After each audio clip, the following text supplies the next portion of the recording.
Hello, everyone, and welcome to another episode of the Wise Decision Maker Show, where we help you make the wisest and most profitable decisions. My name is Dr. Gleb Tsipursky. I'm the CEO of Disaster Avoidance Experts, the future of work consultancy that sponsors the Wise Decision Maker Show. And today I'm meeting with Leslie. Leslie, can you tell us a little bit about yourself and what you do? Yes, well, thank you for having me here today. So I work for TEKsystems, and TEKsystems is a global provider of business and technology solutions. We accelerate business transformation for our customers, which includes 80% of the Fortune 500. And we help customers maximize their technology return on investments, drive business performance, and evaluate customer experiences. I've had the pleasure of working at Tech for 12 years and have been within the learning and development space for over 20 years, not to date myself. My start in this industry came from my love for technology and my passion for helping people. I've held a variety of roles throughout my career, from project management to client engagement to operations and leadership roles, but always working with projects and teams that are building innovative approaches to learning and development, and ultimately setting our leaders, employees, and customers up for long-term success. Excellent. Now, you're thinking about learning and development in the context of remote work and hybrid work and in-office work. Can you tell me about the difference in the way that learning happens in remote contexts versus in-office contexts? Yeah, so I think the most important step to ensuring the learning experience is engaging, regardless of their work location or their learning modality being used, is to create learning programs that are efficient and personalized to the learner, and that take into account the needs of the individual, the context of their learning needs, the organizational goals. If I look in a post-COVID era, work era that we're in, employees have different situations and different work environments, and thus really require unique learning experiences. And that makes technology so important to provide flexibility in how and when they access the training, their ability to adapt to their needs, their preferences, and their goals. And it's really exciting, especially as we start utilizing virtual and immersive learning environments so that they can learn by doing. We can use cloud and AI and extended realities, such as like artificial reality or mixed reality, or even virtual reality, to recreate those realistic situations that provide people a safe place to practice. We use these technologies to enhance how we connect with them and how we collaborate and engage, and provide that amazing avenue to simulate and explore as we work to kind of all thrive in this distributed world. When I look utilizing technologies like these, it increases that engagement and accessibility. It allows all employees, not just those in the office, to access the necessary tools to become more productive, creating more value for the entire organization. And with that, quality data is essential to help make informed decisions that influence and make people better at their jobs. As artificial intelligence and machine learning continue to evolve, we can use these tools to further individualize that learning and provide real-time feedback and generate personalized learning content based on the employee's needs and their goals. And the technology can help us develop insights and results and feedback loops where learning and development can really meet business and technology functions to provide that workforce skills mapping across their teams.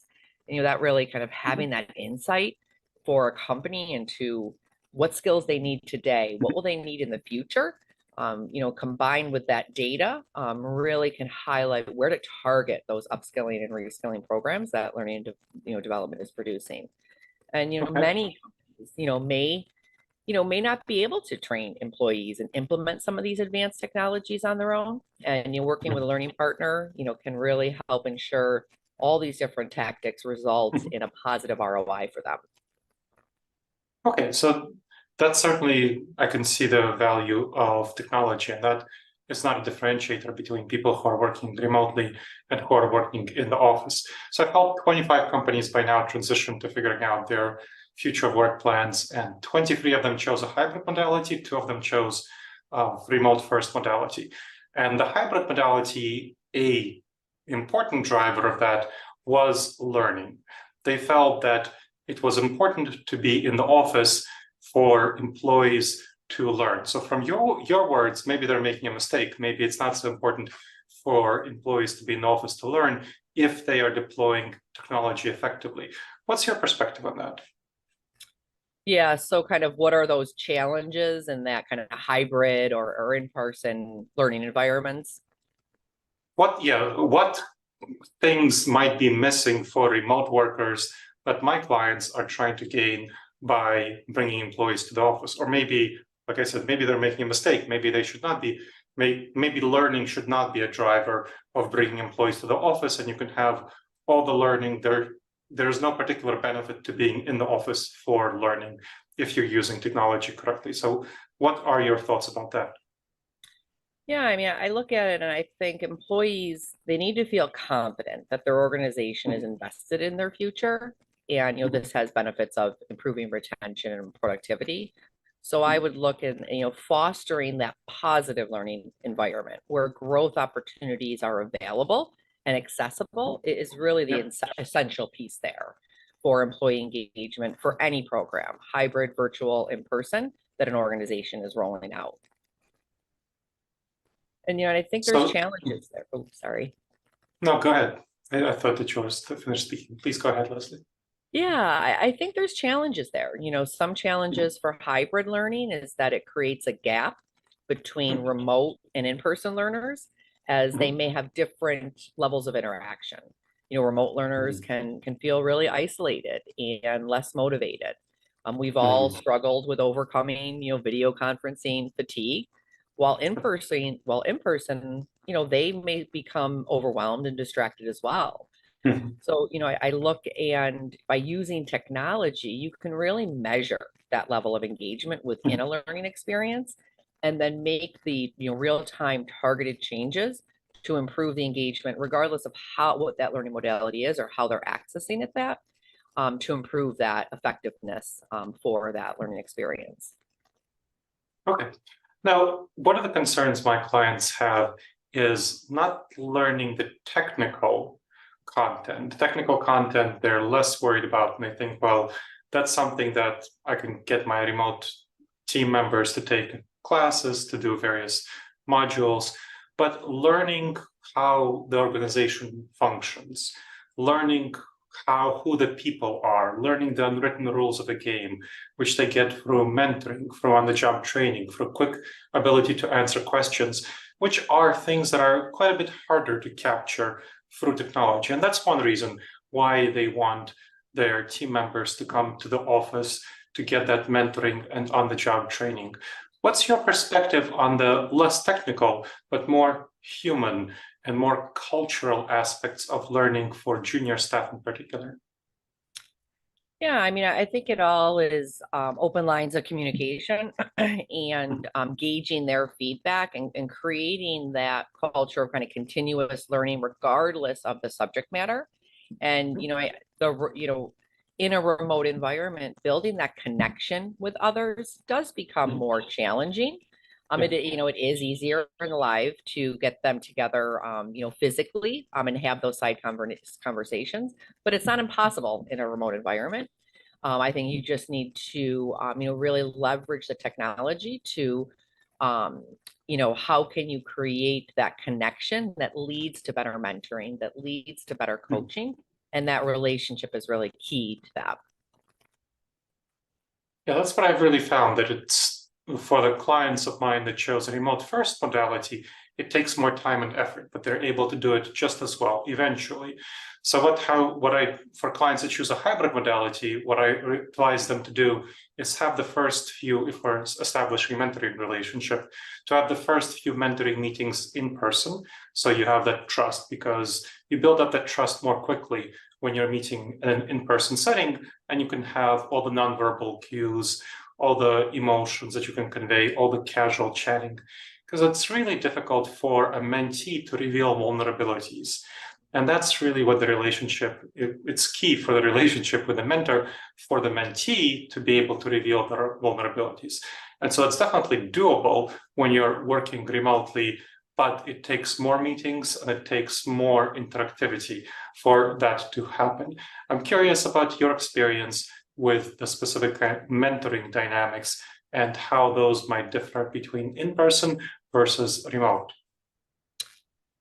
Yeah, I think with in person, obviously, some of that connection just naturally comes passing in the hallway, the water cooler. And so I think about how do you simulate those types of things in a virtual and remote environment.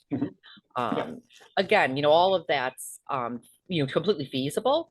And I think with any mentoring, regardless if it's live or remote, it's having clarity on what each side wants to benefit from that mentorship and kind of starting there so that the expectations, everyone is aware, they're clear on what both sides can benefit, what both sides are looking for in that mentorship, and they have goals that they can, are tracking on as they progress.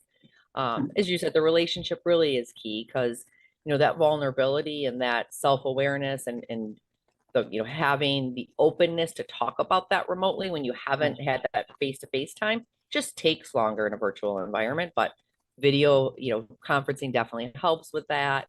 Having more frequent touch points and being more deliberate with the mentoring, I think is, the keys there. So mentoring is usually for after someone went through onboarding, but let's talk a little bit about onboarding as a process of learning. And many companies just really want to onboard their staff through in-person interactions. However, it's certainly possible to do it remotely effectively. And I've seen many companies, I've helped some companies figure out effective remote onboarding. What do you think are some best practices for learning during the onboarding process if you're doing it remotely? How do you capture those unspoken things about the company culture that would be conveyed naturally through those in-person interactions through remote, technologically mediated interactions? Yeah, I mean, I think there's definitely feasible to onboard folks remotely and virtually.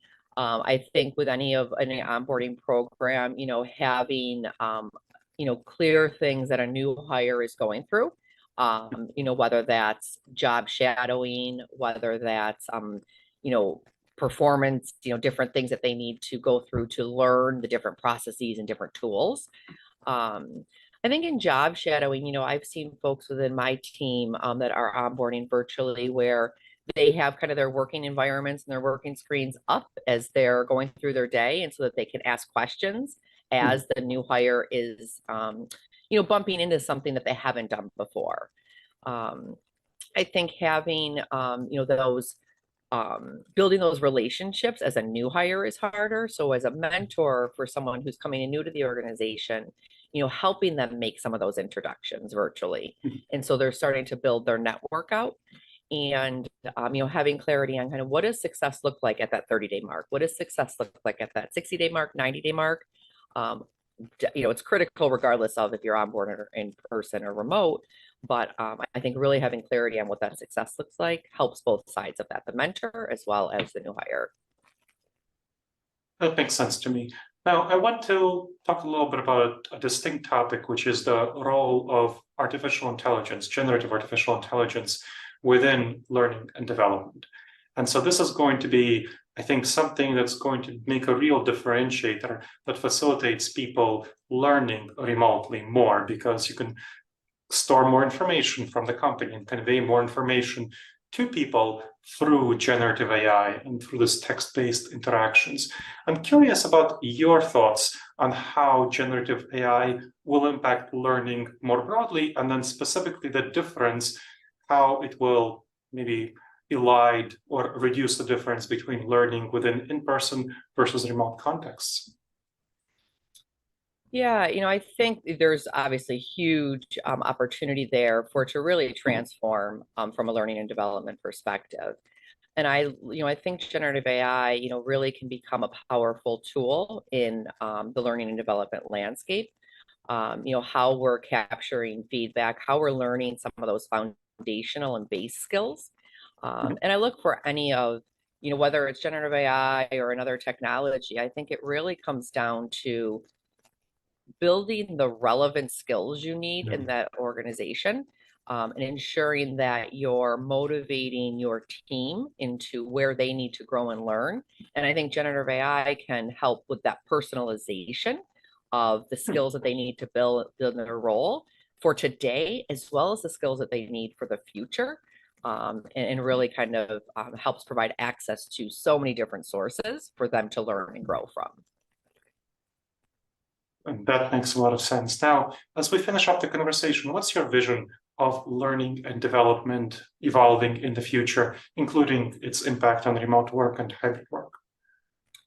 Yeah, I think in my opinion, I think really that relevant programs for employee growth and access to career development opportunities, again, regardless if they're in person, remote, distributed, is really what keeps employees motivated in an organization.